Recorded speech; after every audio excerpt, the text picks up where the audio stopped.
What's poppin' T Squad? It's your girl Keisha, and I'm here with tonight's All Tea, All Shade Growing Up Hip Hop Atlanta Season 4, Episode 3 review. All right, you guys, so we pick up on this episode exactly where we left off last week with Deb having her luncheon to tell all of her girlfriends that she is a Trump supporter. So Lily from SWV is there, and as soon as she hears the news, she just rolls her eyes because she like, girl, you got me out the house during COVID for this shit. Me and my goddamn vampirist makeup could have been at home for this bullshit. So Dad was like, what's going on, Lily? What you got to say? What you got to say? And Lily was like, Trump is very ignorant. Like, I don't like him. He's racist. Da da da da da da da. So Dad was like, that man is prejudiced against broke ass people. We prejudice against our own kind. What the hell my community did for me? If you ask people why they don't like him politically, they don't know why. First of all, is he prejudiced against broke people? Very much so. But he used those same broke ass white people to be his henchmen, because he knew that their throwback trailer park ass was looking for the person to lead them in their racist bullshit. So he preyed on the poor and the uneducated. Is he an elitist? Absolutely 100%. Is Donald Trump to me a racist? Yes, in fact, he is a racist. But for Deb to make an ignorant comment saying that people don't even know why politically, if you ask why they don't like him, they don't know why. How about because he's been openly racist? It's obvious that he's in the Ku Klux Klan or somebody's goddamn clan. Let's talk about how he separated immigrants from their parents, put kids in cages and shit. Talk about the Muslim ban that he incited. Let's talk about him building a wall to keep immigrants out of the country.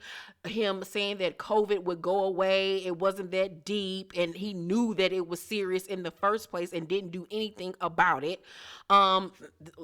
Most recently, 2 weeks ago, him inciting for his goons to go and storm the Capitol because he didn't get his goddamn way. Let's talk about how he cheated to become president in the first place. He tried to cheat again.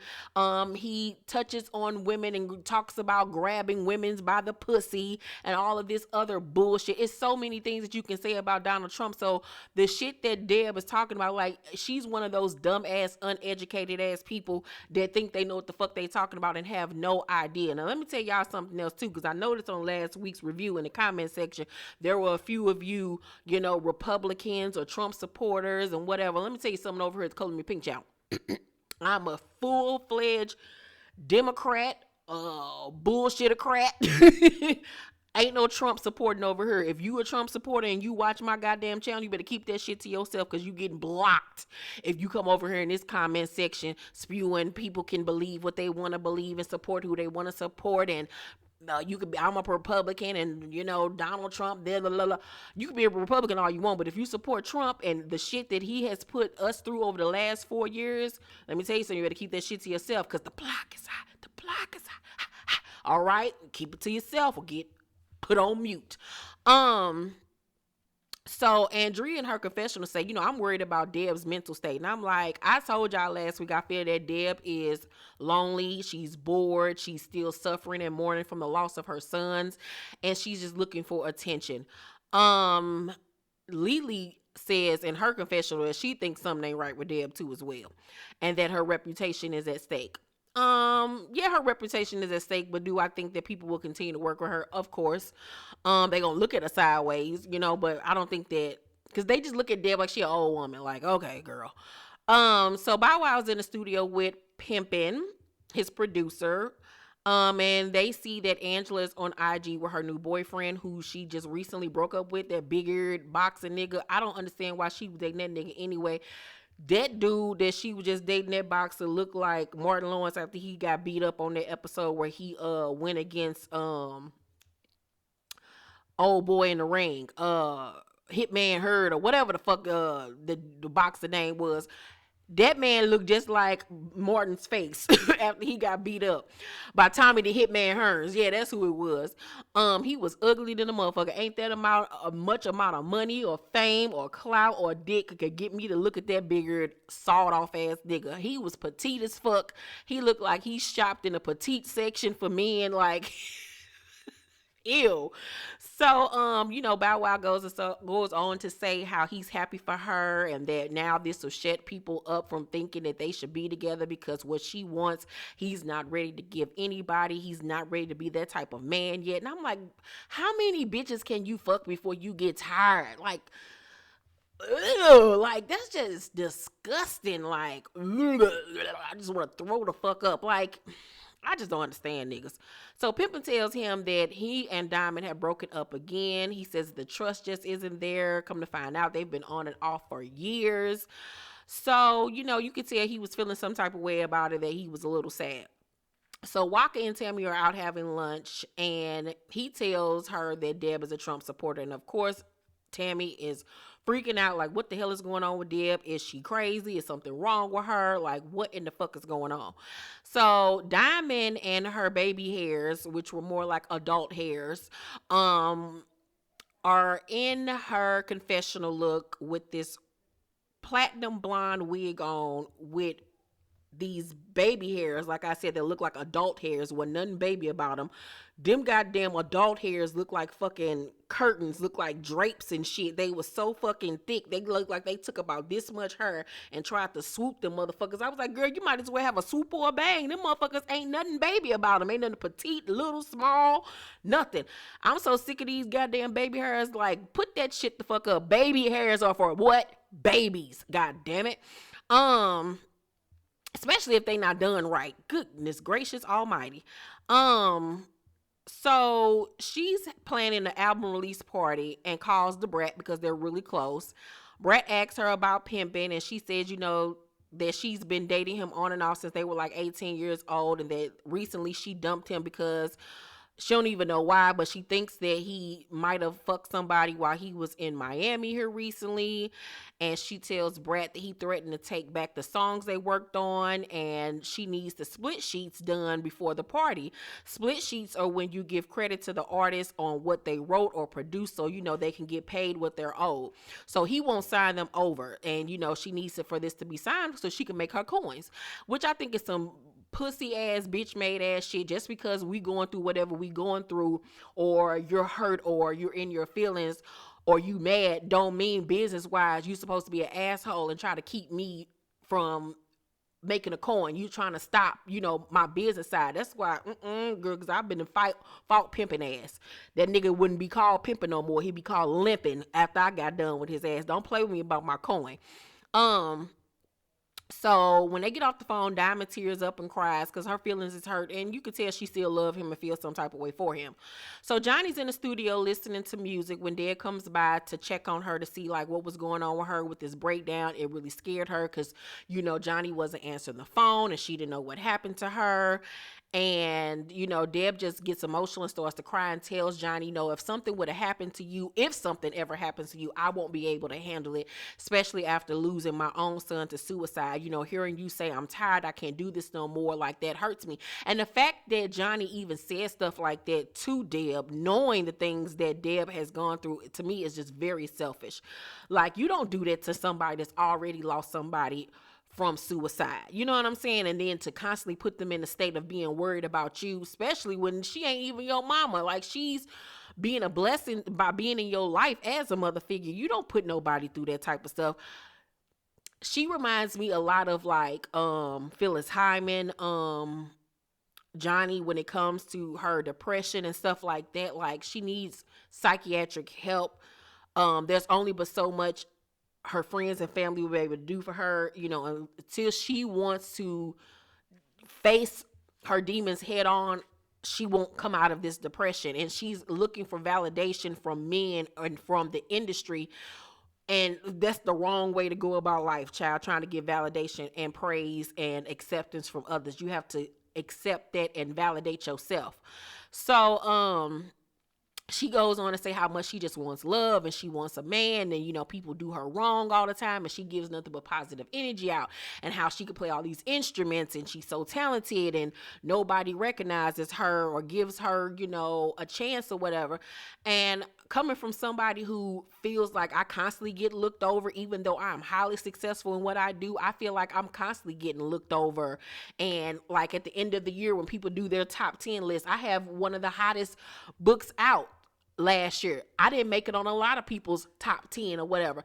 Does it hurt my feelings a little bit? Yeah, it does. But at the end of the day, I know my own worth and I know my own dopeness, and I don't go out seeking validation and praise and acceptance, like I said, from other people. I know how dope and fly my shit is. Hell, the royalties prove it. So, you know what I'm saying? When other people are getting blessings and I'm not, I thank God for the blessings that he have bestowed upon me, because one thing I've learned in this world, when you think you deserve something or you think it's your time and the things that you pray for don't happen right then and there, it's not because you're not deserving, it's just not your season.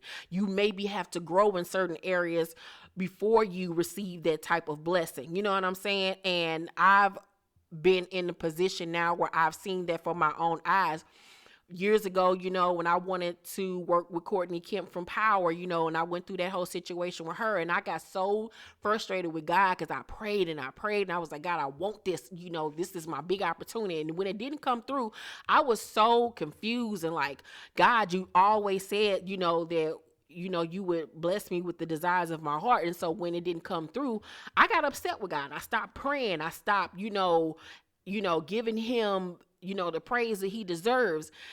And it took me years to realize that God was actually not punishing me. He was shielding me from a situation that wasn't even any good for me. You know what I'm saying? And now here years later, no, I didn't get the television deal, but I have my own movie deal now. Everything happens in its own time. And Jhonni, and for anybody else there that's going out, that's going through a situation where you feel like, you're not reaching your full potential or getting the acknowledgement or the love that you think that you deserve, or that you deserve, feel it within yourself first. Do your part. Have the faith of a mustard seed. Reach God, meet God halfway, and your blessings will come through. You got to be a good steward over the things that you do have, and thank God for the blessings that he has bestowed upon you. If you ain't making nothing but $20,000 a year right now, thank you, Lord, for that $20,000. Thank you for the lights being on. Thank you for this meal that I got right now. The smallest of things, because let me tell you something, I wasn't living like I'm living now 5 years ago. I had to scrape my ass back from the bottom and make it back to the top. So that's a whole nother conversation. I done went all on another side of the goddamn road, but let's get back on track. But hopefully what I just said touches somebody out there, and it is a blessing, and it is an encouragement to someone. So Jhonni just says that, she feels like she's cursed, and she admits that she's a fucking monster and she's fucked up in the head, and that she's been the own cause of her own drama. And she says that she always feels negatively about herself. And like, if you continue to feel that way about yourself and speak nothing but negativity, that's what you're going to receive in your life. So Deb says, you've come a long way from, when you were sleeping on people's couches and didn't even have a place to stay or whatever. And you could tell it kind of hit her a little bit, but not really. So Remarkable, Eazy-E's daughter, meets up with Diamond at the venue for her album release party. The venue was very nice, but all I can focus on is Remarkable's unremarkable orange bob with what she called baby hairs as well. That was stiff wear everywhere. That bob was so goddamn stiff and fat as hell. I was like, who put that bullshit on your head? She looked like she had one of them bowl haircuts that white people used to do to their kids when they was little. Her looked a mess. And then in her confessional, she had on this Avengers outfit. I was like, girl, you ain't a part of the MCU. Where is you going? She looked a mess. So Bow Wow mama goes shopping for furniture because she's an interior decorator, and Andrea meets up with her and tells her about Deb being a Trump supporter. And Bow Wow's mom is shocked to hear about this and is not supportive of the situation at all. So Bow Wow's mom then tells him about the situation with Deb, and he really don't give a fuck.